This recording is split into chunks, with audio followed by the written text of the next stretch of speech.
ओंकार नाथ मिश्रा और ओस बनाम स्टेट एनसीटी ऑफ दिल्ली और अन 2007। इंट्रोडक्शन। नमस्कार दोस्तों, आप देख रहे हैं मेंस राइट्स और लीगल प्रोटेक्शन और आज हम एक महत्वपूर्ण केस पर चर्चा करेंगे, ओंकार नाथ मिश्रा और ओस बनाम स्टेट एनसीटी ऑफ दिल्ली और अन 2007। ये केस भारतीय दंड संहिता की धारा 498A और 406 के दुरुपयोग को लेकर एक अहम मिसाल है। इस वीडियो में हम केस की पृष्ठभूमि, कोर्ट की महत्वपूर्ण टिप्पणियां और इसका व्यापक प्रभाव समझेंगे। तो आइए शुरुआत करते हैं। केस का बैकग्राउंड। इस मामले में शिकायतकर्ता ने अपने पति, ससुर और नंद के खिलाफ धारा 498A क्रूरता और धारा 406 आपराधिक विश्वासघात के तहत केस दर्ज कराया था। शिकायत के अनुसार पति के अलावा ससुर और नंद ने भी दहेज के लिए उत्पीड़न किया था।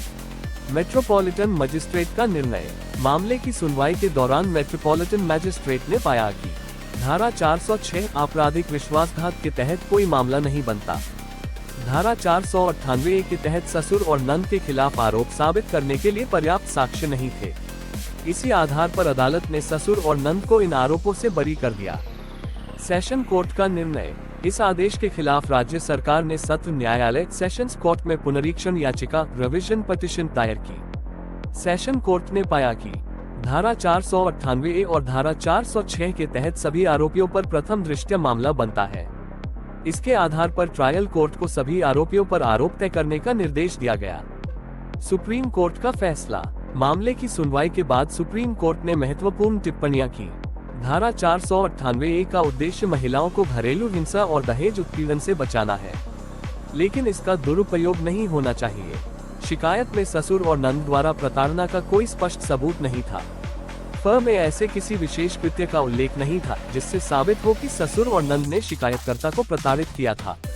अदालत ने स्पष्ट किया कि धारा 498A के तहत मामला दर्ज कराने के लिए ये साबित करना आवश्यक है कि आरोपी ने जानबूझकर ऐसी हरकत की हो जिससे महिला आत्महत्या के लिए विवश हो जाए या उसकी जान को खतरा हो। इसके अलावा प्रताड़ना केवल अवैध मांग जैसे कि दहेज के लिए होनी चाहिए। महत्वपूर्ण फैसला। सुप्रीम कोर्ट ने ससुर और नंद के खिलाफ धारा 498A के तहत लगे आरोपों को रद्द कर दिया। सभी आरोपियों के खिलाफ धारा 406 के तहत लगे आरोपों को भी खारिज कर दिया। केवल पति के खिलाफ धारा 498A के तहत मुकदमा जारी रखने का आदेश दिया। कोर्ट की टिप्पणी। अदालत ने महत्वपूर्ण टिप्पणी करते हुए कहा, 498A का उद्देश्य महिलाओं को उत्पीड़न से बचाना है, लेकिन इसे हथियार के रूप में दुरुपयोग करके निर्दोष व्यक्तियों को परेशान करना उचित नहीं है। केस का महत्व। यह फैसला उन मामलों में मिसाल बन गया जहां धारा 498A का दुरुपयोग करके झूठे आरोप लगाए जाते हैं। सुप्रीम कोर्ट ने स्पष्ट किया कि 498A के तहत मुकदमा चलाने के लिए ठोस सबूत आवश्यक है, केवल आरोपों के आधार पर व्यक्ति को दोषी नहीं ठहराया जा सकता।